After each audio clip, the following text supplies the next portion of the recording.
ಪ್ರೀತಿಯ ವಿದ್ಯಾರ್ಥಿಗಳಿಗೆ ಶುಭೋದಯ. ಇಂದಿನ ತರಗತಿನಲ್ಲಿ ನಾವು ರಾಷ್ಟ್ರಕವಿ ಕುವೆಂಪುನವರು ಬರೆದಿರ್ತಕ್ಕಂತಹ ನನ್ನ ಗೋಪಾಲ ಈ ಗದ್ಯ ಪಾಠದ ಪ್ರಶ್ನೋತ್ತರಗಳನ್ನು ನೋಡುವ. ಮೊದಲಿಗೆ ಕವಿಯ ಪರಿಚಯ. ಕವಿ ಕುವೆಂಪು. ಇವರ ಪೂರ್ಣ ಹೆಸರು ಕುಪ್ಪಳ್ಳಿ ವೆಂಕಟಪ್ಪ ಪುಟ್ಟಪ್ಪ. ಇವರ ಕಾವ್ಯನಾಮ ಕುವೆಂಪು. ಕಾಲ 29 ಡಿಸೆಂಬರ್ 1904 10 ನವೆಂಬರ್ 1994. ಇವರ ಊರು ನೋಡೋದಾದರೆ ಶಿವಮೊಗ್ಗ ಜಿಲ್ಲೆಯ ತೀರ್ಥಹಳ್ಳಿ ಸಮೀಪದ ಕುಪ್ಪಳ್ಳಿ. ಮಕ್ಕಳೇ, ಇವರ ಸೇವೆ ಮಹಾರಾಜ ಕಾಲೇಜಿನಲ್ಲಿ ಪ್ರಾಧ್ಯಾಪಕರಾಗಿ, ಪ್ರಿನ್ಸಿಪಾಲರಾಗಿ, ಮೈಸೂರು ವಿಶ್ವವಿದ್ಯಾನಿಲಯದ ಕುಲಪತಿಗಳಾಗಿ ನಿವೃತ್ತರಾದರು. ಇವರು ಬರೆದಿರ್ತಕ್ಕಂತಹ ಪ್ರಮುಖ ಕೃತಿಗಳಲ್ಲಿ ಕವನ ಸಂಕಲನಗಳನ್ನು ನೋಡುವ. ಚಂದ್ರಮಂಚಕ್ಕೆ ಬಾ ಚಕೋರಿ, ನವಿಲು, ಪಕ್ಷಿಕಾಶಿ, ಕೊಳಲು, ಪಾಂಚಜನ್ಯ, ಪ್ರೇಮ ಕಾಶ್ಮೀರ. ಕಥಾ ಸಂಕಲನಗಳು ನನ್ನ ದೇವರು ಮತ್ತು ಇತರ ಕಥೆಗಳು. ನಾಟಕಗಳು ಬೆರಳ್ಗೆ ಕೊರಳ್, ಶೂದ್ರ ತಪಸ್ವಿ, ಜಲಗಾರ. ಕಾದಂಬರಿಗಳು ಕಾನೂರು ಹೆಗ್ಗಡತಿ, ಮಲೆಗಳಲ್ಲಿ ಮದುಮಗಳು. ವಿಮರ್ಶೆಗಳು ತಪೋನಂದನ, ರಸೋವೈಸಹ, ವಿಭೂತಿ ಪೂಜೆ, ದ್ರೌಪದಿಯ ಸಿರಿಮುಡಿ. ಮಕ್ಕಳ ಪುಸ್ತಕಗಳು ಅಮಲನ ಕತೆ, ಮೋಡಣ್ಣನ ತಮ್ಮ, ಬೊಮ್ಮನಹಳ್ಳಿಯ ಕಿಂದರ ಜೋಗಿ. ಆತ್ಮಕಥನ ನೆನಪಿನ ದೋಣಿಯಲ್ಲಿ, ಮಹಾಕಾವ್ಯ ರಾಮಾಯಣ ದರ್ಶನಂ. ಮಕ್ಕಳೇ, ಇವರು ಗಳಿಸಿರ್ತಕ್ಕಂತಹ ಪ್ರಶಸ್ತಿಗಳನ್ನು ನೋಡೋದಾದರೆ ಶ್ರೀ ರಾಮಾಯಣ ದರ್ಶನಂ ಮಹಾಕಾವ್ಯಕ್ಕೆ ಕೇಂದ್ರ ಸಾಹಿತ್ಯ ಅಕಾಡೆಮಿ ಪ್ರಶಸ್ತಿ 1955ರಲ್ಲಿ, ಭಾರತೀಯ ಜ್ಞಾನಪೀಠ ಪ್ರಶಸ್ತಿ 1968ರಲ್ಲಿ, ಪದ್ಮಭೂಷಣ ಪ್ರಶಸ್ತಿ 1958ರಲ್ಲಿ, ರಾಷ್ಟ್ರಕವಿ ಪ್ರಶಸ್ತಿ 1964ರಲ್ಲಿ, ಪಂಪ ಹಾಗೂ ಕರ್ನಾಟಕ ರತ್ನ ಪ್ರಶಸ್ತಿಗಳಿಂದ ಪುರಸ್ಕೃತರು. ಮೈಸೂರು, ಕರ್ನಾಟಕ, ಗುಲ್ಬರ್ಗಾ ವಿಶ್ವವಿದ್ಯಾಲಯಗಳಿಂದ ಗೌರವ ಡಾಕ್ಟರೇಟ್. ಮಕ್ಕಳೇ, ಈ ಗದ್ಯಪಾಠದ ಆಕರ ಗ್ರಂಥ ನನ್ನ ಗೋಪಾಲ. ಮಕ್ಕಳೇ, ಈಗ ನೆಕ್ಸ್ಟ್ ಮೇನ್ ಒಂದು ವಾಕ್ಯದಲ್ಲಿ ಉತ್ತರಿಸಿ. ಮೊದಲನೇ ಪ್ರಶ್ನೆ, ಗೋಪಾಲನ ಬೆಳಗಿನ ಮುಖ್ಯ ಕೆಲಸ ಯಾವುದಾಗಿತ್ತು? ಇದಕ್ಕೆ ಉತ್ತರ, ಗೋಪಾಲನು ಬೆಳಗ್ಗೆ ಎದ್ದು ಸ್ನಾನ ಮಾಡಿ ಗೋಪಾಲನ ಪೂಜೆಗೆ ಬೇಕಾದ ಹೂವುಗಳನ್ನು ಬನದಿಂದ ಕೊಯ್ದು ತರುವುದು ಅವನ ಬೆಳಗಿನ ಮುಖ್ಯ ಕೆಲಸವಾಗಿತ್ತು. ಎರಡನೇ ಪ್ರಶ್ನೆ, ಗೋಪಾಲನಿಗೆ ಬಣ್ಣ ಬಣ್ಣದ ಹೂಗಳು ಹೇಗೆ ಕಾಣಿಸುತ್ತಿದ್ದವು ಅಂತ ಕೇಳ್ತಾ ಇದ್ದಾರೆ. ಇದಕ್ಕೆ ಉತ್ತರ, ಗೋಪಾಲನಿಗೆ ಬಣ್ಣ ಬಣ್ಣದ ಹೂಗಳು ಸಾವಿರಾರು ಮಳೆಬಿಲ್ಲುಗಳು ಸೇರಿ ಕುಣಿದಂತೆ ಕಾಣಿಸುತ್ತಿದ್ದವು. ಹೇಗೆ ಕಾಣಿಸುತ್ತಿತ್ತು? ಸಾವಿರಾರು ಮಳೆಬಿಲ್ಲುಗಳು ಸೇರಿ ಕುಣಿದಂತೆ ಕಾಣಿಸುತ್ತಿದ್ದವು. ಮೂರನೇ ಪ್ರಶ್ನೆ, ಗೋಪಾಲನ ಗೆಳೆಯರ ಹೆಸರೇನು? ಉತ್ತರ, ರಾಮು, ಕಿಟ್ಟಿ, ನಾಣಿ, ಮಾದು ಇವರೆಲ್ಲರೂ ಗೋಪಾಲನ ಗೆಳೆಯರು. ಈಗ ನಾಲ್ಕನೇ ಪ್ರಶ್ನೆ ನೋಡುವ. ಗೋಪಾಲನು ಶಾಲೆಯಿಂದ ಮನೆಗೆ ಮರಳುವಾಗ ಏಕೆ ಭಯಪಡುತ್ತಿದ್ದನು? ಉತ್ತರ, ಗೋಪಾಲನು ಶಾಲೆಯಿಂದ ಮನೆಗೆ ಮರಳುವಾಗ ಕಾಡು ದಾಟಿ ಬರಬೇಕಿತ್ತು. ಹಾಗೆ ಬರುವ ಸಮಯದಲ್ಲಿ ತುಂಬ ಕತ್ತಲು ಇದ್ದ ಕಾರಣ ಭಯಪಡುತ್ತಿದ್ದನು. ಐದನೇ ಪ್ರಶ್ನೆ, ಗೋಪಾಲನು ಹೊಸ ಪಂಚೆಯನ್ನು ಬಯಸಿದುದೇಕೆ? ಉತ್ತರ, ಗೋಪಾಲನ ಗೆಳೆಯರೆಲ್ಲರೂ ಬೆಲೆಯುಳ್ಳ ಬಟ್ಟೆಯನ್ನು ತೊಡುತ್ತಿದ್ದರು. ಗೋಪಾಲನನ್ನು ಕಂಡು ಹಾಸ್ಯ ಮಾಡುತ್ತಿದ್ದರಿಂದ ಅವನು ಹೊಸ ಪಂಚೆಯನ್ನು ಬಯಸಿದನು. ಆರನೇ ಪ್ರಶ್ನೆ, ಬನದ ಗೋಪಾಲ ಯಾರು? ಕಾಡಿನಲ್ಲಿ ಅವನ ಕೆಲಸವೇನು? ಇದಕ್ಕೆ ಉತ್ತರ, ಬನದ ಗೋಪಾಲ ಗೋಪಾಲನ ಹಿರಿಯಣ್ಣ. ಕಾಡಿನಲ್ಲಿ ದನಗಳನ್ನು ಕಾಯುವುದು ಅವನ ಕೆಲಸ. ಈಗ ನೆಕ್ಸ್ಟ್ ಮೇನ್ ಕೆಳಗಿನ ಪ್ರಶ್ನೆಗಳಿಗೆ 3ರಿಂದ 4 ವಾಕ್ಯಗಳಲ್ಲಿ ಉತ್ತರಿಸಿ. ಮೊದಲನೇ ಪ್ರಶ್ನೆ, ಮಲಗಿದ್ದ ಗೋಪಾಲನನ್ನು ತಾಯಿಯು ಯಾವ ಮಾತುಗಳಿಂದ ಏಳಿಸಿದಳು ಅಂತ ಕೇಳ್ತಾ ಇದ್ದಾರೆ. ಇದಕ್ಕೆ ಉತ್ತರ ನೋಡುವ. ಗೋಪಾಲ, ಬೆಳಗಾಯಿತು ಮೇಲೇಳು, ನೋಡಲ್ಲಿ ಸೂರ್ಯನಾರಾಯಣನು ತನ್ನ ಚಿನ್ನದ ಕಿರಣಗಳಿಂದ ಬಾವಿಯ ಬಳಿಯ ತೆಂಗಿನ ಮರದ ತುದಿಯಲ್ಲಿ ತೊಳಗುತ್ತಿದ್ದಾನೆ. ಕೇಳಿಲ್ಲಿ ಹಕ್ಕಿಗಳು ಹಾಡುತ್ತಾ ಹಾರಾಡಿ ಕರೆಯುತ್ತಿವೆ ನಿನ್ನ. ಹೂಗಳು ಅರಳಿ ಬನದಲ್ಲಿ ನಿನಗಾಗಿ ಕಾದಿಕೊಂಡಿವೆ. ಎದ್ದೇಳು ಗೋಪಾಲ, ಶಾಲೆಗೆ ಹೊತ್ತಾಗುತ್ತಿದೆ. ಗುರುಗಳೇನೆಂದಾರು? ಏಳು ಗೋಪಾಲ ನನ್ನ ಕಂದ ಎಂದು ತಾಯಿಯು ಮಲಗಿದ್ದ ಗೋಪಾಲನನ್ನು ಏಳಿಸಿದಳು. ಮಕ್ಕಳೇ, ಈಗ ಎರಡನೇ ಪ್ರಶ್ನೆ ನೋಡುವ. ಗೋಪಾಲನು ಹೂಬನದ ಸೊಗಸನ್ನು ಯಾವ ರೀತಿ ವರ್ಣಿಸಿದನು ಅಂತ ಕೇಳ್ತಾ ಇದ್ದಾರೆ. ಉತ್ತರ: ಬನದಲ್ಲಿ ಏನು ಸೊಗಸು, ಏನು ಆನಂದ. ಮಲ್ಲಿಗೆಯ ಹೂವು, ಕೇದಗೆಯ ಹೂವು, ಸಂಪಿಗೆಯ ಹೂವು, ಪರ್ವತ ಬಾಳೆಯ ಹೂವು, ಗೋರಂಟಿಯ ಹೂವು, ಸಾವಿರಾರು ಮಳೆಬಿಲ್ಲುಗಳು ಸೇರಿ ಕುಣಿದಂತೆ ತೋರುತ್ತಿದೆ. ಆಮೇಲೆ ಹಕ್ಕಿಗಳ ಇಂಪಾದ ಗಾನ, ತಂಗಾಳಿ, ಸೂರ್ಯದೇವನ ಹೊಂಬೆಳಕು, ಹಸುರಾದ ಚಿಗುರು ಹುಲ್ಲಿನ ಮೇಲೆ ಕೋಟ್ಯಂತರ ಹಿಮಮಣಿಗಳು ಮಿರುಗುವ ಲೀಲೆ, ಅವೆಲ್ಲವನ್ನು ನೋಡಿದರೆ ಮನೆಗಿಂತ ಬನವೇ ಸೊಗಸು ಎಂದು ಗೋಪಾಲನು ಹೂಬನದ ಸೊಗಸನ್ನು ವರ್ಣಿಸಿದನು. ಈಗ ಮೂರನೇ ಪ್ರಶ್ನೆ. ಗೋಪಾಲನ ತಾಯಿ ಬಡತನದಿಂದ ಹೇಗೆ ಜೀವನ ನಡೆಸುತ್ತಿದ್ದಳು? ಉತ್ತರ: ಗೋಪಾಲನ ತಾಯಿ ಬಹಳ ಬಡತನದಿಂದ ಬಾಳುತ್ತಿದ್ದಳು. ಒಂದು ಸಣ್ಣ ಗುಡಿಸಲು, ಅದರ ಜಗಲಿಯ ಮೇಲೆ ಒಂದು ಮೂಲೆಯಲ್ಲಿ ಗೋಪಾಲನ ಸಣ್ಣ ವಿಗ್ರಹವಿರುವ ದೇವರ ಗೂಡಿತ್ತು. ಗೋಪಾಲನ ತಾಯಿ ಒಂದು ಚರಕದ ಮುಂದೆ ಕುಳಿತು ನೂಲುತ್ತಿದ್ದಳು. ಗೋಪಾಲನ ತಾಯಿ ಬಡ ಹೆಂಗಸು, ವಿಧವೆ ಆಗಿದ್ದರಿಂದ ಆ ನೂಲನ್ನು ಮಾರಿ ಬಂದ 3 ಕಾಸಿನಲ್ಲಿ ತನ್ನ ಸಂಸಾರವನ್ನು ಸಾಗಿಸುತ್ತಿದ್ದಳು. 4ನೇ ಪ್ರಶ್ನೆ ಹೀಗಿದೆ. ಬನದ ಗೋಪಾಲನ ವೇಷಭೂಷಣಗಳು ಹೇಗಿದ್ದವು? ಉತ್ತರ: ಬನದ ಗೋಪಾಲನ ತಲೆಯ ಮೇಲೆ ಸಣ್ಣದೊಂದು ಕಿರೀಟ, ನವಿಲುಗರಿ, ಕೈಲೊಂದು ಕೊಳಲು, ಇವು ಅವನ ವೇಷಭೂಷಣವಾಗಿದ್ದವು. ಮಕ್ಕಳೇ, ಈಗ ಈ ಮೇನ್ ಕೆಳಗಿನ ಪ್ರಶ್ನೆಗಳಿಗೆ 8ರಿಂದ 10 ವಾಕ್ಯಗಳಲ್ಲಿ ಉತ್ತರಿಸಿ ಅಂತ ಕೇಳಿದ್ದಾರೆ. ಮೊದಲನೇ ಪ್ರಶ್ನೆ ನೋಡುವ. ಗೋಪಾಲ ಮತ್ತು ಬನದ ಗೋಪಾಲನ ನಡುವೆ ನಡೆದ ಸಂಭಾಷಣೆ ಏನು?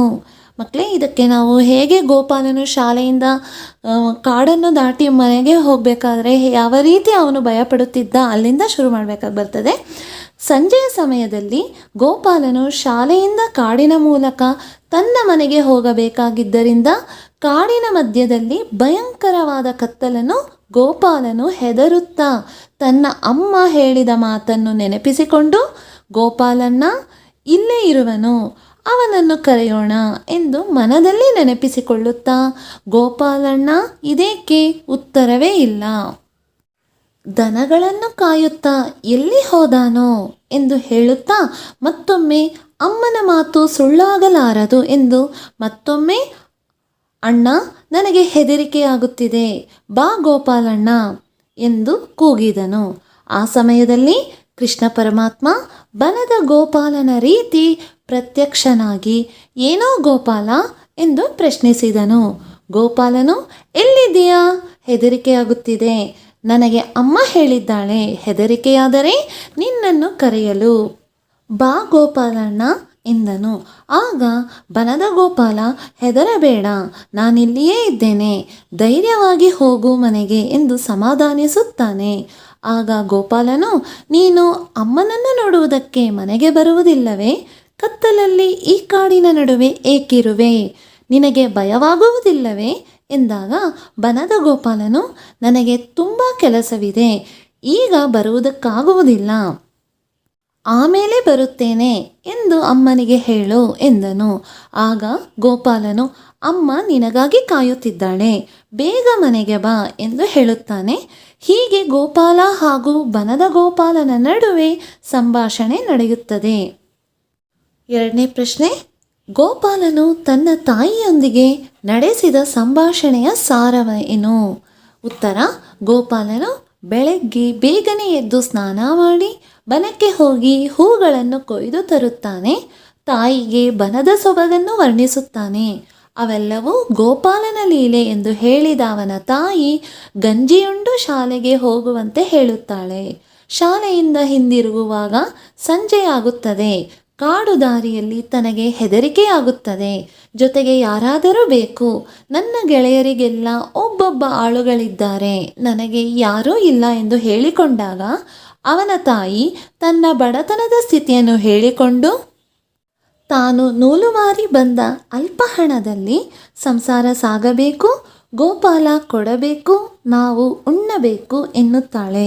ಗೋಪಾಲ ತನಗೊಂದು ಹೊಸ ಪಂಚೆ ಕೊಡುವೇನೆಂದು ಹೇಳಿರುವುದನ್ನು ನೆನಪಿಸುತ್ತಾನೆ. ತನ್ನ ಗೆಳೆಯರೆಲ್ಲರೂ ಬೆಲೆಯುಳ್ಳ ಬಟ್ಟೆ ತೊಟ್ಟು ಬರುತ್ತಾರೆ. ಅವರು ತನ್ನನ್ನು ನೋಡಿದಾಗ ಹಾಸ್ಯ ಮಾಡುತ್ತಾರೆ ಎಂದಾಗ ಆಕೆ ಹಗಲಿರುಳು ನೂತು ಸಂಪಾದಿಸಿ ಪಂಚೆಯನ್ನು ಕೊಡುವುದಾಗಿ ಹೇಳುತ್ತಾಳೆ. ಗೋಪಾಲ ಶಾಲೆಗೆ ಹೋಗಲು ಸಿದ್ಧನಾಗಿ ಬಂದು ತಾಯಿಗೆ ನಮಸ್ಕರಿಸುತ್ತಾನೆ. ಅವಳು ಅವನಿಗೆ ತಿಲಕವನ್ನಿರಿಸಿ ಪಂಚೆಯನ್ನು ಕೊಡುತ್ತಾ ಶಾಲೆಯಿಂದ ಹಿಂದಿರುಗುವಾಗ ಹೆದರಿಕೆಯಾದರೆ ಗೋಪಾಲನನ್ನು ಕೂಗು ಎಂದು ಸೂಚಿಸುತ್ತಾಳೆ. ಅವನು ಯಾರೆಂದು ಕೇಳಿದಾಗ ಅವನು ನಿನ್ನ ಅಣ್ಣ, ನನ್ನ ಹಿರಿಯ ಮಗ, ಕಾಡಿನಲ್ಲಿ ಸದಾ ದನ ಕಾಯುತ್ತಿರುತ್ತಾನೆ. ನೀನು ಕರೆದರೆ ಬಂದು ಕಾಡು ಅಟಿಸುತ್ತಾನೆ ಎನ್ನುತ್ತಾಳೆ. ಅಮ್ಮ, ಅವನಿಗೆ ನನ್ನ ಗುರುತಿದೆಯೇ ಎನ್ನುವ ಮಗನ ಪ್ರಶ್ನೆಗೆ ಅವನಿಗೆ ಎಲ್ಲರ ಗುರುತೂ ಇರುತ್ತದೆ, ನೀನು ಕರೆದರೆ ಬಂದೇ ಬರುತ್ತಾನೆ ಎಂದು ಭರವಸೆ ನೀಡುತ್ತಾಳೆ. ತಾಯಿ ಮಗನ ಸಂಭಾಷಣೆಯಲ್ಲಿ ಅವರ ಬಡತನದ ಪರಿಸ್ಥಿತಿ, ತಾಯಿಗೆ ದೇವರ ಮೇಲಿರುವ ನಂಬಿಕೆ ಹಾಗೂ ಭಕ್ತಿ, ಮಗನ ಮುಗ್ಧತೆ, ತಾಯಿಯ ಬಗೆಗಿರುವ ಭಕ್ತಿ ಭರವಸೆಗಳು ವ್ಯಕ್ತವಾಗಿದೆ. ಮಕ್ಕಳೇ, ಈಗ 3ನೇ ಪ್ರಶ್ನೆ ನೋಡುವ. ನನ್ನ ಗೋಪಾಲ ಪಾಠದಲ್ಲಿ ಪ್ರಕೃತಿಯನ್ನು ಹೇಗೆ ವರ್ಣಿಸಲಾಗಿದೆ ಅಂತ ಕೇಳ್ತಾ ಇದ್ದಾರೆ. ಇದಕ್ಕೆ ಉತ್ತರ, ಗೋಪಾಲನ ತಾಯಿ ಬೆಳಗಾದುದನ್ನು ವರ್ಣಿಸುತ್ತಾಳೆ. ಸೂರ್ಯೋದಯವಾಗಿದೆ. ಅವನು ಬಾವಿಯ ಬಳಿಯ ತೆಂಗಿನ ಮರದ ತುದಿಯಲ್ಲಿ ಚಿನ್ನದ ಕಿರಣಗಳಿಂದ ಬೆಳಗುತ್ತಿದ್ದಾನೆ. ಹಕ್ಕಿಗಳು ಹಾರಾಡುತ್ತಾ ಕೂಗುತ್ತಿವೆ, ಹೂಗಳು ಅರಳಿವೆ ಎಂದು ಗೋಪಾಲನ ತಾಯಿ ಮಗನನ್ನು ಕರೆದು ಹೇಳುತ್ತಾಳೆ. ಗೋಪಾಲನು ಕಾಡಿನಲ್ಲಿ ಮಲ್ಲಿಗೆಯ ಹೂವು, ಕೇದಿಗೆಯ ಹೂವು, ಸಂಪಿಗೆಯ ಹೂವು, ಪರ್ವತ ಬಾಳೆಯ ಹೂವು, ಗೋರಂಟಿಯ ಹೂವುಗಳು ಅರಳಿರುವುದು ಸಾವಿರಾರು ಮಳೆಬಿಲ್ಲುಗಳು ಸೇರಿ ಕುಣಿದಂತೆ ಕಾಣುತ್ತಿದೆ. ಹಕ್ಕಿಗಳ ಇಂಪಾದ ಗಾನ, ತಂಗಾಳಿ, ಸೂರ್ಯದೇವನ ಹೊಂಬೆಳಕು, ಹಸುರಾದ ಚಿಗುರು ಹುಲ್ಲಿನ ಮೇಲೆ ಕೋಟ್ಯಂತರ ಹಿಮಮಣಿಗಳು ಮಿರುಗುವ ಲೀಲೆ, ಹೀಗೆ ಪ್ರಕೃತಿಯು ನಯನ ಮನೋಹರವಾಗಿ, ಆನಂದಮಯವಾಗಿ, ಸೊಗಸಾಗಿ ಕಾಣುತ್ತಿತ್ತು ಎಂದು ನನ್ನ ಗೋಪಾಲ ಪಾಠದಲ್ಲಿ ತಾಯಿ ಮಗ ವರ್ಣಿಸಿರುವುದನ್ನು ಕಾಣಬಹುದು. ಮಕ್ಕಳೇ, 4ನೇ ಪ್ರಶ್ನೆ ನೋಡುವ. ಬನದ ಗೋಪಾಲನ ಹಾಡಿನ ಸಾರವನ್ನು ಬರೆಯಿರಿ ಅಂತ ಕೇಳ್ತಾ ಇದ್ದಾರೆ. ಇಲ್ಲಿ ನಾವು ಹೇಗೆ ಭಗವಂತನು ತಾನು ಭಕ್ತಿ ಭಾವನೆಗಳಿಗೆ ಪ್ರಿಯ, ಭಕ್ತರ ಮುಗ್ಧ ಭಕ್ತಿಗೆ ಒಲಿದು ಭಕ್ತರ ಹೃದಯ ಮಂದಿರದಲ್ಲೇ ಅವನಿಗೆ ಪ್ರಿಯವಾದ ವಾಸ ಎನ್ನುವುದನ್ನೆಲ್ಲ ಹೇಳುವ ಮನುಷ್ಯನೇ. ಹೀಗಿದೆ ಉತ್ತರ ನೋಡಿ ಮಕ್ಕಳೇ. ಮನುಷ್ಯನೇ, ನಾನು ಅರಿವಿಗೆ ಜ್ಞಾನಕ್ಕೆ ಸಿಲುಕಲಾರೆ, ಪ್ರೀತಿಗೆ ಬಂಧಿತನಾಗುತ್ತೇನೆ. ತಪಸ್ವಿಗಳು ಜ್ಞಾನ ಮಾರ್ಗದಿಂದ ನನ್ನನ್ನು ಮುಟ್ಟಲು ಯುಗಯುಗಗಳ ಕಾಲ ಶ್ರಮಿಸುತ್ತಾರೆ. ಯೋಗಿಗಳು ನನ್ನನ್ನು ಪಡೆಯಲು ಅನೇಕ ಜನ್ಮಗಳಲ್ಲಿ ಸಾಧನೆ ಮಾಡುತ್ತಾರೆ. ನನಗೆ ಮಲಗಲು ಸಾಗರದ ವಿಸ್ತಾರ ಸಾಲದು, ಆದರೆ ಭಕ್ತಿಯಿಂದ ಸುರಿಸುವ ಕಣ್ಣೀರೇ ನನಗೆ ಮನೆಯಾಗುತ್ತದೆ. ನನಗೆ ವಾಸಿಸಲು ಹಿಮಾಲಯದ ಎತ್ತರ ಸಾಕಾಗುವುದಿಲ್ಲ. ಹಾಗಿದ್ದರೂ ಭಕ್ತನ ಹೃದಯ ಮಂದಿರವನ್ನು ನಾನು ಬಯಸುತ್ತೇನೆ. ಬೃಂದಾವನದಲ್ಲಿ ಗೋಪಿಕೆಯರು ಹಾಡುವ ಮಾತಿನಲ್ಲಿ ವೇದಗಳ ಸತ್ಯ ಅಡಗಿದೆ. ಹಾಲನ್ನು ಮಾರುವ ಹೆಣ್ಣು ಮಕ್ಕಳ ಪ್ರೀತಿಯು ಯೋಗಿಯ ಸಾಧನೆಯನ್ನು ಕೂಡ ಮೀರಿದ್ದು ಎಂದು ಗೋಪಾಲನು ಕೊಳಲನ್ನು ಊದುತ್ತಾ ಹಾಡುತ್ತಾನೆ. ಮಕ್ಕಳೇ, ಈಗ 5ನೇ ಪ್ರಶ್ನೆ. ಗೋಪಾಲನಿಗೆ ಇದ್ದ ಕಷ್ಟವೇನು, ಅದು ಹೇಗೆ ಪರಿಹಾರವಾಯಿತು ಅಂತ ಕೇಳ್ತಾ ಇದ್ದಾರೆ. ಉತ್ತರ, ಗೋಪಾಲನು ಸಂಜೆ ಶಾಲೆ ಮುಗಿಸಿಕೊಂಡು ಮನೆಗೆ ಬರುವಾಗ ಕತ್ತಲಾಗಿತ್ತು. ಅವನು ಕಾಡನ್ನು ದಾಟಿ ಬರುವಾಗ ಹೆದರಿಕೆಯಾಗುತ್ತಿತ್ತು. ಜೊತೆಗೆ ಯಾರಾದರೂ ಇರಬೇಕು ಎಂದು ಎನಿಸುತ್ತಿತ್ತು. ಅವನ ಗೆಳೆಯರು ನೆರೆಯೂರಿನಿಂದ ಬರುವವರಿಗೆಲ್ಲ ಜೊತೆಗೆ ಆಳುಗಳಿದ್ದರು. ತನಗೆ ಯಾರೂ ಇಲ್ಲವೆನ್ನುವ ಚಿಂತೆ ಕಾಡುತ್ತಿತ್ತು. ತನ್ನ ಈ ಕಷ್ಟವನ್ನು ತಾಯಿಯ ಬಳಿ ಹೇಳಿಕೊಂಡಾಗ ಅವನ ತಾಯಿ, ಮಗು, ಅವರೆಲ್ಲ ಶ್ರೀಮಂತರ ಮಕ್ಕಳು, ಬೇಕಾದಷ್ಟು ಹಣವಿದೆ, ನಮಗೆಲ್ಲಿ ಬರಬೇಕು, ನೀನೇ ಬಲ್ಲೆ, ಹೊಟ್ಟೆಗೆ ಹಿಟ್ಟು ಸಿಕ್ಕುವುದೇ ಕಷ್ಟ. ನೂಲು ಮಾರಿ ಬಂದ 3 ಕಾಸಿನಲ್ಲಿ ನಮ್ಮ ಸಂಸಾರವೆಲ್ಲ ಸಾಗಬೇಕು. ನೋಡು, ಆ ಗೋಪಾಲ ಕೊಡಬೇಕು, ನಾವು ಉಣಬೇಕು ಎಂದು ತಿಳಿಸಿ ಹೇಳಿದಳು. ನಂತರ ಅವನು ಶಾಲೆಗೆ ಹೊರಡುವಾಗ ತಾಯಿಗೆ ನಮಸ್ಕರಿಸುತ್ತಾನೆ. ಹಣೆಗೆ ತಿಲಕವನ್ನಿಟ್ಟು ಕೊಟ್ಟು, ತಾಯಿ, ಕಂದ, ಸುಖವಾಗಿ ಹೋಗಿ ಬಾ, ಗೋಪಾಲನು ನಿನ್ನ ಜೊತೆಗೆ ಇರಲಿ, ತೆಗೆದುಕೋ ಈ ಹೊಸ ಪಂಚೆಯನ್ನು. ನೀನು ಶಾಲೆಯಿಂದ ಬರುವಾಗ ಕಾಡಿನಲ್ಲಿ ಹೆದರಿಕೆ ಆದರೆ ಗೋಪಾಲನನ್ನು ಕೂಗು ಬರುತ್ತಾನೆ ಎಂದು ನುಡಿದಳು. ಅದೇ ರೀತಿ ಗೋಪಾಲನು ಸಂಜೆ ಶಾಲೆಯಿಂದ ಬರುವಾಗ ಕಾಡಿನ ಸಮೀಪಕ್ಕೆ ಬರುತ್ತಿದ್ದಂತೆ ಗೋಪಾಲನನ್ನು ಕರೆಯುತ್ತಾನೆ. ಆಗ ಬನದ ಗೋಪಾಲನು ಬಂದು ತೆರೆಯ ಮರೆಯಲ್ಲೇ ಧೈರ್ಯ ಹೇಳುತ್ತಾ ಕಾಡನ್ನು ದಾಟಿಸುತ್ತಾನೆ. ಹೀಗೆ ಗೋಪಾಲನ ಕಷ್ಟ ಪರಿಹಾರವಾಯಿತು. ಮಕ್ಕಳೇ, ಈಗ ಇಮೇಲ್ ಸಂದರ್ಭದೊಂದಿಗೆ ವಿವರಿಸಿ. ಮೊದಲನೇ ಪ್ರಶ್ನೆ ನೋಡುವ. ಸಾವಿರಾರು ಮಳೆಬಿಲ್ಲುಗಳು ಸೇರಿ ಕುಣಿದಂತೆ ತೋರುತ್ತಿತ್ತು. ಆಯ್ಕೆ: ಪ್ರಸ್ತುತ ಈ ವಾಕ್ಯವನ್ನು ಕುವೆಂಪುರವರು ಬರೆದಿರುವ ನನ್ನ ಗೋಪಾಲ ಎಂಬ ನಾಟಕದಿಂದ ಆರಿಸಿಕೊಳ್ಳಲಾಗಿದೆ. ಸಂದರ್ಭ: ಗೋಪಾಲನು ಬೆಳಗ್ಗೆ ಬೇಗ ಎದ್ದು ಸ್ನಾನ ಮಾಡಿ ಕಾಡಿಗೆ ಹೋಗಿ ಹೂಗಳನ್ನು ಕೊಯ್ದುಕೊಂಡು ದೇವರ ಪೂಜೆಗೆಂದು ತನ್ನ ತಾಯಿಗೆ ನೀಡುತ್ತಾ ಬನದಲ್ಲಿ ಏನಮ್ಮ ಸೊಗಸು ಏನು ಆನಂದ, ಮಲ್ಲಿಗೆಯ ಹೂವು, ಕೇದಿಗೆಯ ಹೂವು, ಸಂಪಿಗೆಯ ಹೂವು, ಪರ್ವತ ಬಾಳೆಯ ಹೂವು, ಗೋರಂಟಿಯ ಹೂವು ಅವೆಲ್ಲವನ್ನು ನೋಡಿದರೆ ಸಾವಿರಾರು ಮಳೆಬಿಲ್ಲುಗಳು ಸೇರಿ ಕುಣಿದಂತೆ ತೋರುತ್ತಿತ್ತು ಎಂದು ಹೇಳುವ ಸಂದರ್ಭದಲ್ಲಿ ಮೇಲಿನ ವಾಕ್ಯವು ಬಂದಿದೆ. ಇದರ ಸ್ವಾರಸ್ಯ ಹೀಗಿದೆ: ಬನದಲ್ಲಿ ತನ್ನ ತಾಯಿಯೊಬ್ಬಳಿದ್ದರೆ ಮನೆಗಿಂತ ಬನವೇ ಸೊಗಸು ಎಂದು ನುಡಿದಿರುವುದು ಇಲ್ಲಿ ಸ್ವಾರಸ್ಯವಾಗಿದೆ. ಈಗ ಎರಡನೇ ಪ್ರಶ್ನೆ. ಆ ಗೋಪಾಲ ಕೊಡಬೇಕು, ನಾವು ಉಣಬೇಕು. ಇದರ ಆಯ್ಕೆ: ಪ್ರಸ್ತುತ ಈ ವಾಕ್ಯವನ್ನು ಕುವೆಂಪು ಅವರು ಬರೆದಿರುವ ನನ್ನ ಗೋಪಾಲ ಕೃತಿಯಿಂದ ಆರಿಸಿಕೊಳ್ಳಲಾಗಿದೆ. ಸಂದರ್ಭ: ಗೋಪಾಲನು ಶಾಲೆಯಿಂದ ಬರುವಾಗ ಕಾಡು ದಾಟಿ ಬರಬೇಕಾಗಿತ್ತು.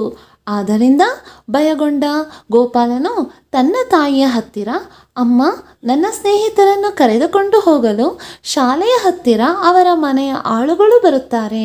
ನನಗೂ ಸಹ ಶಾಲೆಯಿಂದ ಬರುವಾಗ ಕರೆದುಕೊಂಡು ಬರಲು ಯಾರನ್ನಾದರೂ ಕಳಿಸಮ್ಮ ಎಂದಾಗ ಅವನ ತಾಯಿ ಸಂಸಾರದ ಕಷ್ಟವನ್ನು ಹೇಳಿಕೊಳ್ಳುತ್ತಾ ದೇವರ ಕೃಪೆಯನ್ನು ನೆನಪಿಸಿಕೊಳ್ಳುವಾಗ ಈ ಮೇಲಿನ ವಾಕ್ಯ ಬಂದಿದೆ.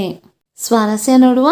ದೇವರ ದಯೆ ಹೊಂದಿದ್ದರೆ ನಮ್ಮ ಕಷ್ಟಗಳೆಲ್ಲ ಪರಿಹಾರವಾಗುತ್ತದೆ ಎಂಬ ದೃಢ ನಂಬಿಕೆಯನ್ನು ಗೋಪಾಲನ ತಾಯಿ ಹೊಂದಿರುವುದು ಇಲ್ಲಿ ಸ್ವಾರಸ್ಯಪೂರ್ಣವಾಗಿದೆ. ಮೂರನೇ ಪ್ರಶ್ನೆ. ಆ ಮಗುವಿಗೆ ಬಡತನದ ಭವಣೆ ಏಕೆ? ಆಯ್ಕೆ: ಪ್ರಸ್ತುತ ಈ ವಾಕ್ಯವನ್ನು ಕುವೆಂಪು ಅವರು ಬರೆದಿರುವ ನನ್ನ ಗೋಪಾಲ ಎಂಬ ಕೃತಿಯಿಂದ ಆರಿಸಿಕೊಳ್ಳಲಾಗಿದೆ. ಸಂದರ್ಭ: ಗೋಪಾಲನ ತಾಯಿ ತನ್ನಲ್ಲಿಯೇ ಹೀಗೆ ಯೋಚಿಸುತ್ತಾಳೆ. ಗೋಪಾಲ ಶಾಲೆಯಿಂದ ಬರುವಾಗ ಕತ್ತಲು ಕಾಡಿನಲ್ಲಿ ಭಯವಾಗುತ್ತದೆ. ಇಲ್ಲಿಯವರೆಗೂ ತಾನು ಮಗುವಿಗೆ ಬಡತನದ ಬಗ್ಗೆ ತಿಳಿಯದಂತೆ ಬೆಳೆಸಿದೆನು. ಆದರೆ ಈಗ ತನ್ನ ಕಂದನ ಅಪೇಕ್ಷೆಯನ್ನು ಪರಿಹರಿಸಲಾಗದೆ ದುಃಖವಾಗುತ್ತಿದೆ ಎಂದು ಗೋಪಾಲನ ತಾಯಿ ದೇವರನ್ನು ಬೇಡುತ್ತಾ ತನ್ನ ಮಗನ ಬೇಡಿಕೆಯನ್ನು ಪರಿಹರಿಸಬೇಕು ಎಂದು ಚಿಂತಿಸುವ ಸಂದರ್ಭದಲ್ಲಿ ಈ ಮೇಲಿನ ವಾಕ್ಯವು ಬಂದಿದೆ. ಸ್ವಾರಸ್ಯ: ಗೋಪಾಲನ ತಾಯಿ ತನ್ನ ಜೀವನದಲ್ಲಿ ಎಷ್ಟೇ ಕಷ್ಟವಿದ್ದರೂ ಅದನ್ನು ಸಹಿಸಿಕೊಂಡು ತಾನು ಸಂತೋಷದಿಂದ ಮಗನನ್ನು ಬೆಳೆಸಿರುವುದು ಇಲ್ಲಿ ಸ್ವಾರಸ್ಯಪೂರ್ಣವಾಗಿದೆ. ನಾಲ್ಕನೇ ಪ್ರಶ್ನೆ. ಅಮ್ಮನ ಮಾತು ಸುಳ್ಳಾಗಲಾರದು. ಮಕ್ಕಳೇ, ಇದರ ಆಯ್ಕೆ: ಪ್ರಸ್ತುತ ಈ ವಾಕ್ಯವನ್ನು ಕುವೆಂಪು ಅವರು ಬರೆದಿರುವ ನನ್ನ ಗೋಪಾಲ ಎಂಬ ನಾಟಕ ಕೃತಿಯಿಂದ ಆರಿಸಿಕೊಳ್ಳಲಾಗಿದೆ. ಸಂದರ್ಭ: ಗೋಪಾಲನ ತಾಯಿ ಗೋಪಾಲನಿಗೆ ತಾನು ಕಾಡಿನಲ್ಲಿ ಬರುವಾಗ ಭಯವಾದರೆ ತನ್ನ ಅಣ್ಣ ಗೋಪಾಲನನ್ನು ಕರೆ ಎಂದು ಹೇಳುತ್ತಾಳೆ.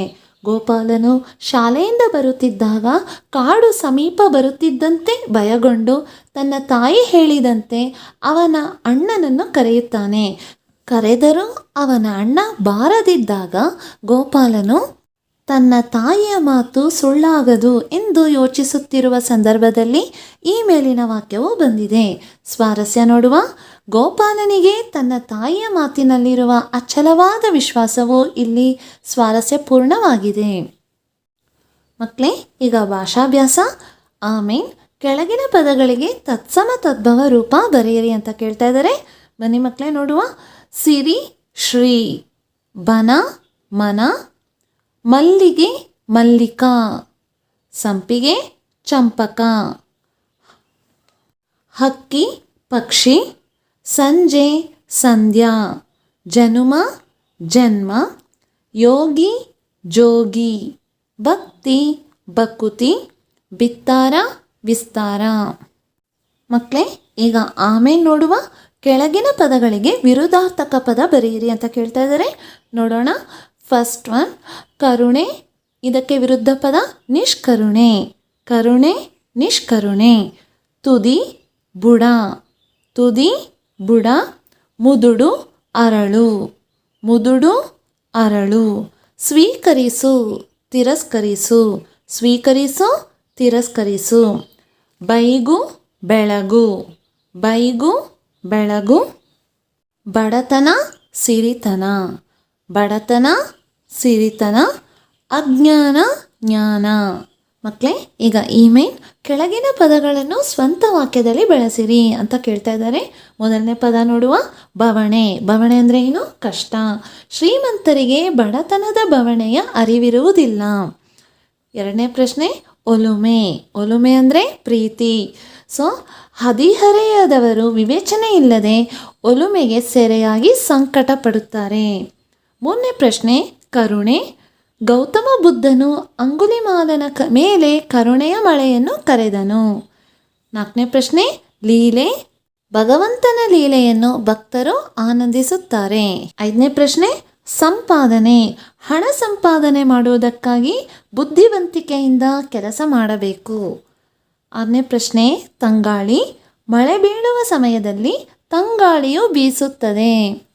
ಮಕ್ಕಳೇ, ಈಗ ಮೇನ್ ಕೆಳಗಿನ ಪದಗಳನ್ನು ವಿಗ್ರಹವಾಕ್ಯ ಮಾಡಿ ಸಮಾಸವನ್ನು ಹೆಸರಿಸಿ ಅಂತ ಕೇಳ್ತಾ ಇದ್ದಾರೆ. ಬನ್ನಿ ಮಕ್ಕಳೇ, ಮೊದಲನೇ ಪ್ರಶ್ನೆ ನೋಡುವ. ತಂಗಾಳಿ, ಇದನ್ನು ಬಿಡಿಸಿದಾಗ ತಂಪಾದ ಪ್ಲಸ್ ಗಾಳಿ ಆಗುವುದು. ಇದು ಕರ್ಮಧಾರೆಯ ಸಮಾಸ. ಎರಡನೇ ಪ್ರಶ್ನೆ ಹಿಮಮಣಿ. ಇದನ್ನು ಬಿಡಿಸಿದರೆ ಹಿಮದ ಪ್ಲಸ್ ಮಣಿ ಆಗ್ತಾ ಉಂಟು. ಇದು ತತ್ಪುರುಷ ಸಮಾಸ. ಮೂರನೇ ಪ್ರಶ್ನೆ ಗಂಜಿ ಉಂಡು. ಗಂಜಿಯನ್ನು ಪ್ಲಸ್ ಉಂಡು. ಇದು ಕ್ರಿಯಾ ಸಮಾಸ. ನೆಕ್ಸ್ಟ್ ಲಕ್ಷ್ಮೀಶ. ಇದನ್ನು ಬಿಡಿಸುವುದು ಹೇಗೆ? ಲಕ್ಷ್ಮಿಯ ಈಶನು ಯಾರೋ ಅವನು. ಯಾರವನು? ವಿಷ್ಣು. ಸೊ ಇದು ಬಹುವ್ರೀಹಿ ಸಮಾಸ. ಹೊಂಬೆಳಕು. ಹೊನ್ನಿನ ಪ್ಲಸ್ ಬೆಳಕು. ಇದು ಕರ್ಮಧಾರೆಯ ಸಮಾಸ ಆಗ್ತದೆ. ಮುಂದಿನ ಪ್ರಶ್ನೆ ಸ್ನಾನ ಮಾಡು. ಇದನ್ನು ಬಿಡಿಸಿದಾಗ ಸ್ನಾನವನ್ನು ಪ್ಲಸ್ ಮಾಡು. ಇದೊಂದು ಕ್ರಿಯಾ ಸಮಾಸವಾಗ್ತಾ ಉಂಟು. ಮಕ್ಕಳೇ, ಸಮಾಸದ ಬಗ್ಗೆ ನಾನು ಸಂಪೂರ್ಣ ಮಾಹಿತಿಯನ್ನು ನಾನು ಹಿಂದಿನ ತರಗತಿಯಲ್ಲೇ ಕೊಟ್ಟಿದ್ದೇನೆ. ತಾವು ಅದನ್ನು ನೋಡಬಹುದು. ಮುಂದಿನ ಮೇನ್ ಹೋಗುವ. ಕೆಳಗಿನ ಪದಗಳನ್ನು ಬಿಡಿಸಿ ಸಂಧಿಯನ್ನು ಹೆಸರಿಸಿ ಅಂತ ಕೇಳ್ತಾ ಇದ್ದಾರೆ.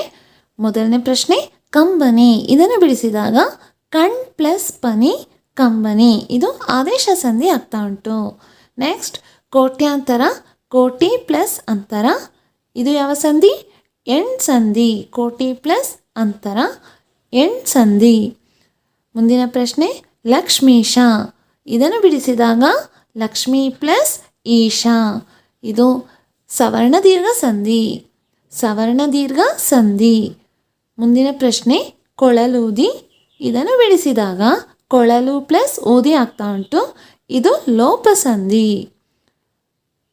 ಮುಂದಿನ ಪ್ರಶ್ನೆ ಧೈರ್ಯವಾಗಿ. ಧೈರ್ಯ ಪ್ಲಸ್ ಆಗಿ ಆಗಮ ಸಂಧಿ. ಮುಂದಿನ ಪ್ರಶ್ನೆ ನೋಡೋದಾದರೆ ಹೆದರಿಕೆಯಾದರೆ.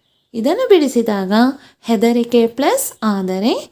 ಇದು ಆಗಮ ಸಂಧಿ. ಹೆದರಿಕೆ ಪ್ಲಸ್ ಆದರೆ ಆಗಮ ಸಂಧಿ. ಕೊನೆಯ ಪ್ರಶ್ನೆ ಮೇಲೇಳು. ಮೇಲೆ ಪ್ಲಸ್ ಏಳು ಆಗ್ತಾ ಉಂಟು. ಸೊ ಇದು ಲೋಪ ಸಂಧಿ ಆಗ್ತದೆ. ಸೊ ಮಕ್ಕಳೇ, ಇದರ ಬಗ್ಗೆ ಸಹ ಹಿಂದಿನ ತರಗತಿಯಲ್ಲಿ ಭಾಳ ಸುಂದರವಾಗಿ ನಾನು ಸಂಧಿಯ ವಿವರಣೆಯನ್ನು ಕೊಟ್ಟಿದ್ದೇನೆ. ತಾವು ಅದನ್ನು ನೋಡಬಹುದು. ಮಕ್ಕಳೇ, ಈಗ ಒಮ್ಮೆ ನೋಡುವ.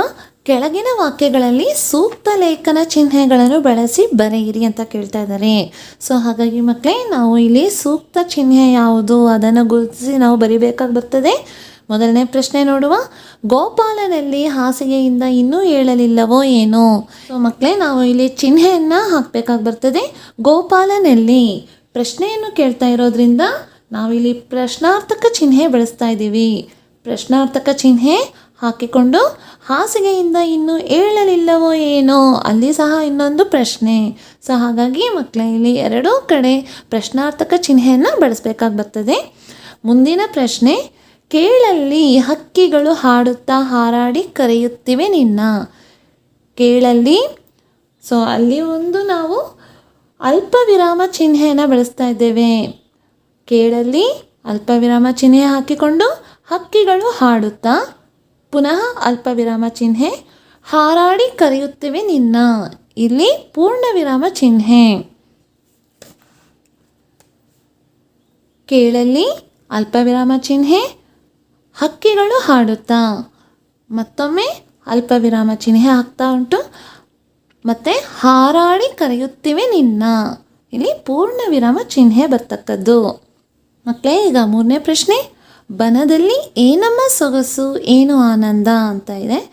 ಉತ್ತರ, ಬನದಲ್ಲಿ ಏನಮ್ಮ ಸೊಗಸು. ಇಲ್ಲಿ ನಾವು ಭಾವನೆಗಳನ್ನು ವ್ಯಕ್ತಪಡಿಸ್ತಾ ಇರೋದನ್ನ ನೋಡಬಹುದು. ಹಾಗಾಗಿ ಇಲ್ಲಿ ಭಾವಸೂಚಕ ಚಿಹ್ನೆ ಬರ್ತಕ್ಕಂಥದ್ದು. ಏನು ಆನಂದ, ಇಲ್ಲಿಯೂ ಕೂಡ ಭಾವಸೂಚಕ ಚಿಹ್ನೆಯನ್ನು ನಾವು ಹಾಕ್ತಾ ಇದ್ದೀವಿ. ಸೊ ಮಕ್ಕಳೇ, ಇಲ್ಲಿ ತನಕ ನಾವು ನನ್ನ ಗೋಪಾಲ ಗದ್ಯ ಪಾಠದ ಪ್ರಶ್ನೋತ್ತರಗಳನ್ನು ಬಹಳ ಸೊಗಸಾಗಿ ಅರ್ಥ ಮಾಡಿಕೊಂಡೆವು. ಚೆನ್ನಾಗಿ ಅಭ್ಯಾಸ ಮಾಡಿ ಅಂತ ಹೇಳ್ತಾ ಮುಂದಿನ ಪದ್ಯ ಪಾಠದಲ್ಲಿ ಸಿಗ್ತೇನೆ. ಅಲ್ಲಿ ತನಕ ನಮಸ್ಕಾರ.